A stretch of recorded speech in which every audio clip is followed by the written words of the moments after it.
Et avec nous, Benoît Perrochet. Bonsoir Benoît. Bonsoir Marion. On est à une semaine exactement de la cérémonie d'ouverture des Jeux de Paris 2024. Dernière ligne droite pour les préparatifs. Et le voile sur cette cérémonie sera enfin levé dans une semaine inédite, je vous le rappelle, dans l'histoire. Pour la première fois organisée en dehors d'un stade. Ça fait partie des événements les plus attendus aux Jeux Olympiques. Peut-être encore plus cette fois-ci.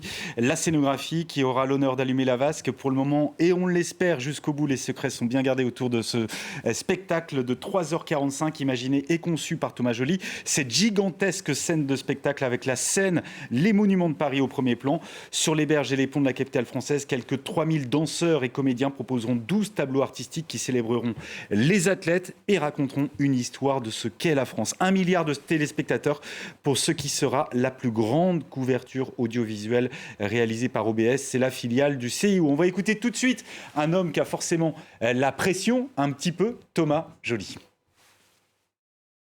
Une grande fête qui va célébrer notre humanité partagée, ce grand nous que nous sommes, c'est-à-dire nous ici à Paris, nous la France, nous l'Europe, mais aussi nous le monde. Et c'est le moment de célébrer la relation que Paris, que la France entretient avec le monde au moment où le monde entre dans Paris et où le monde regardera Paris.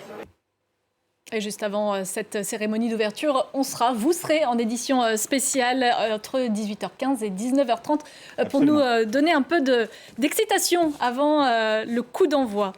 On part maintenant à la découverte du village olympique. Oui, qui a ouvert ses portes hier et en tout, ce sont 14 000 personnes qui vont y séjourner, dont 9 000 athlètes. Une ville dans la ville au nord de Paris, avec son restaurant gigantesque, son salon de coiffure, sa manucure même, sa polyclinique, les délégations qui arrivent les unes après les autres pour ces athlètes. L'esprit des Jeux est déjà là, regardez. Ils ont débarqué, bien chargés, tout sourire et déjà en train d'immortaliser ce moment. Je suis super excité et prêt pour la compétition.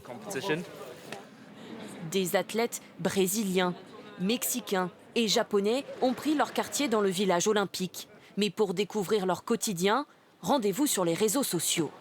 Oh, c'est trop stylé! Parmi les premiers Français, l'équipe de cyclisme sur piste qui a reçu un accueil sur grand écran. Les délégations ont commencé à découvrir leur chambre. Visite guidée avec un athlète moldave. Il y a encore 4 chambres pour 3 autres sportifs. Après inspection de son lit, il est catégorique. Les lits sont super confortables. Les athlètes du monde entier commencent à explorer le village olympique. Un des endroits les plus courus, le restaurant, le plus grand au monde, le temps des Jeux. Des centaines de plats à disposition, très appréciés. Ici, il y a les meilleures pâtisseries françaises. Pour goûter encore plus à la cuisine française, le village propose aussi des baguettes. Et pour ramener un bout de France chez soi, cet athlète américain a déjà adopté le béret. Une arrivée au village qui laisse parfois sans voix. Et on retrouve maintenant le module Avomark, direction la Normandie ce soir. C'est la première région française d'élevage équin, la région qui ambitionne de devenir le plus grand marché au monde du cheval athlète. Pour ça, elle dispose déjà de haras historiques, de centres scientifiques, d'ambassadeurs olympiques et d'une tradition vieille de plusieurs siècles. Visite au haras de la Tour du Pin, le plus ancien des haras nationaux français. Et c'est avec Jade Lévin.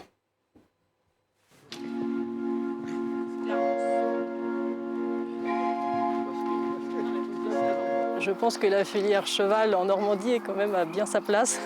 Et le haras du Pin est un des emblèmes, un des fleurons de la région. Surnommé le Versailles du cheval, c'est le plus grand et le plus majestueux des haras nationaux. Il a été construit en 1715 sur ordre de Louis XIV. Déjà, à l'époque de Louis XIV, la Normandie était réputée pour l'élevage du cheval. C'est la région où vous avez le plus grand nombre de haras en France. Les passionnés de chevaux vont venir spécialement en Normandie pour voir des chevaux, assister à des compétitions, des spectacles, des manifestations. Ça a été réfléchi pour que, du début jusqu'à la fin, l'arrivée des cavaliers, des chevaux, qui soient dans un confort optimum pour pouvoir concourir. Ça vaut vraiment le coup de venir parce que c'est absolument parfait. Tout est magnifique, les conditions sont excellentes, les pistes sont très bonnes. Les conditions d'accueil aussi, les box sont magnifiques pour les chevaux.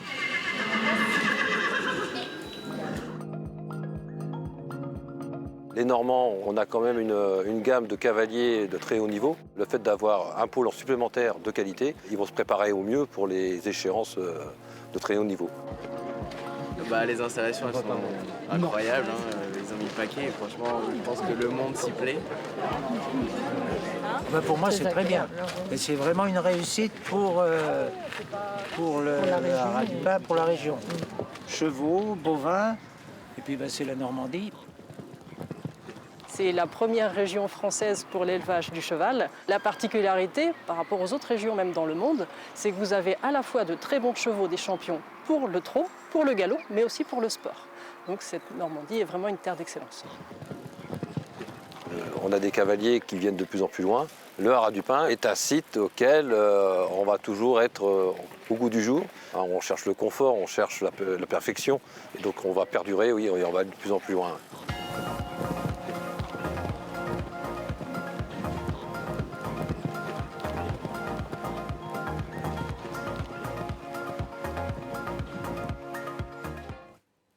Et on continue à découvrir les différents sites olympiques de Paris. Direction, pour terminer, le skatepark. Oui, qui sont fin prêts, on va se faire plaisir, comme si vous y étiez dans ce skatepark qui est installé place de la Concorde. Vous aussi, sur votre planche, Marion. Ça se passe même de commentaires, tout est prêt, ne manque plus que les athlètes, les vrais. Et on rappelle, le skate, c'est un sport qui est en compétition ? Olympique. Oui, bien sûr. Bien sûr, c'est pas un sport en démonstration, mais c'est un sport, évidemment. Il y aura aussi des médaillés en skateboard.